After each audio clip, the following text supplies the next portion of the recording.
Hallo julle, welkom terug hier by my. Ek is baie bly. Ek is baie bly om terug te wees, want ek is toe vir julle plat getrek deur iets wat amper die hele Spaanse nasie uitgewis het in 1918. Maar danksy moderne medisyne en industriële antibiotika is ek hier en ek's terug en ek is op my pos en ek klink weer, ek wou sê, bietjie meer soos myself. Vandag se woord, oudjies, en ek kan nie ernstiger met julle hieroor praat nie. Ek kan nie meer ernstig wees nie. Dis eintlik die regte manier om dit te sê. Is verlang. Verlang. Ons het 'n bietjie van 'n aanwensel geleer met die Engelse, met die mis. Die mis. Ons het 'n hele episode gehad oor mis.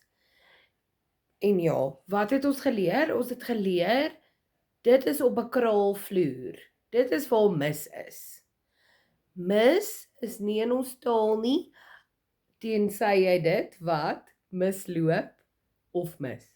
Ja, in funksie. Okay, gaan terug na uitmis.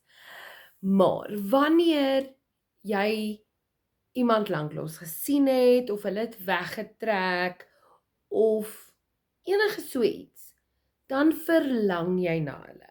Jy verlang na hulle, en jy het 'n verlange. Is wat dit is. Ons mis nie mense nie. Nee, ons gaan nie die woord mis gebruik nie. Ons gaan beter wees. Ons gaan beter wees, en ons gaan beter klink. Soos my fantastiese hore vandag. Ek sien nou eers, en dit lyk nogal baie mooi.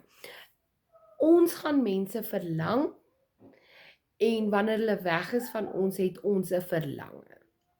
Nou 'n ander manier om verlang ook te gebruik, wat 'n bietjie meer 'n praktiese gebruik vir hom is wanneer jy iets van iemand verlang. So wanneer jy verwag van iemand om vir jou 'n taak af te handel, dan verlang jy van hulle om dit te doen. Jy eis iets van iemand. So daai is jou twee opsies vir verlang, maar ek glo julle gaan hom gebruik in steede van mis. Asseblief gebruik hom in steede van mis. Julle kan die tweede verduideliking heeltemal mis. Maar dit is my woord van die dag. Ek is bly om terug te wees. Ek hoop julle geniet hom, en ek hoop julle gebruik hom. Lekker dag.